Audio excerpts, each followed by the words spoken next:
Hey, I'm Andy McDuffie, and this is my story. I had semi-average childhood growing up, I guess. My parents got divorced when I was 5.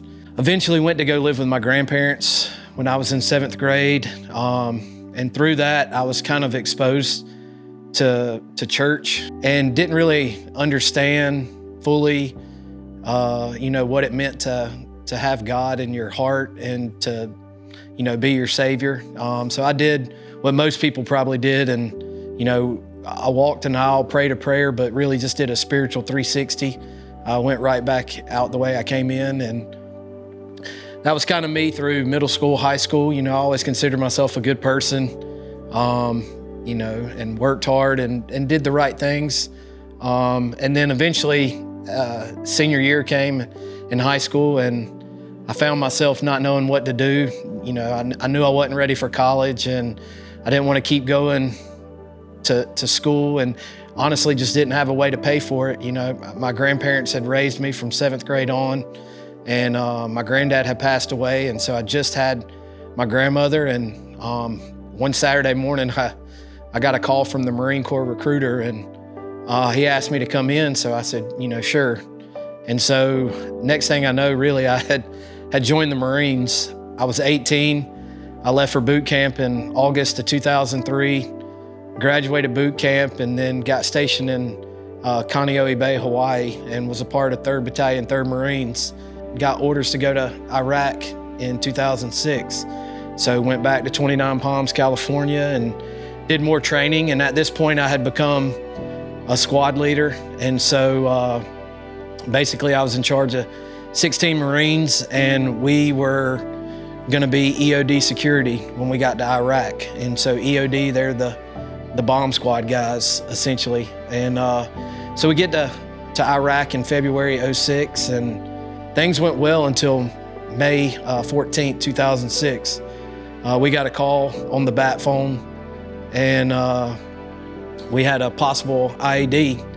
So just like we had done for hundreds of other missions, we did a quick brief with the EOD guys, and then I briefed the Marines of what we were going to do. And so we're rolling along, and honestly, the next thing I remember is we're going around a pothole again, like we'd done hundreds of times. And next thing I know, just a loud ringing, and our Humvee's airborne, and I was in the passenger side seat. And next thing I know, I'm looking at the road as here, and there's a radio, and I just feel stuck. And I immediately get on the radio, and I'm like, Victor 5's hit. Victor 5 is hit. And I hear people going off in the radio, Victor 5's hit, just like I'm saying. And it felt like an eternity, but next thing I know, guys are there, and they're trying to reach in through the gun turret and get me out. So I'm trying to get out of my flak jacket. I feel kind of stuck. I had some trauma shears, so I hand them to one of the guys, and he's trying to cut it, and they break. And I was like, you got to be kidding me. So eventually, I get the flak jacket open, and I'm able to get out, and they pull me out through the gun turret. In the meantime, through that process, I realized that Marin, my driver, and Yerby, who was normally my gunner but was my radio operator that day, they were KIA. They didn't make it. And so they pulled me on the road, and I'm sitting there, and they're like, hey, are you okay? And I was like, my arm's broken. When I did, my hand flops over, and basically my palm's touching my forearm. Bones are sticking out, and I was like, wow, I'm just really thirsty. We get medevaced out of there, and then kind of fast forward, a little bit. I eventually got medically retired out of the Marine Corps, but really where my story begins with God was on that road in Iraq. I remember thinking I had all these plans, and I was going to do all these things, and God wanted to get my attention. And so he used, that roadside bomb to get my attention. And so it was at that point in life when I retired and came back to Dothan in '07, God had started his process of his plan for me. I came back and still wasn't perfect. I still kind of hung with the wrong people. And then again, God grabbed me in and said, hey, I need you to isolate from this and go over here. And so he put me around some of the right people. And in 2010, while actually attending a youth camp here in Dothan called Wired, I was kind of like chaperoning / helping.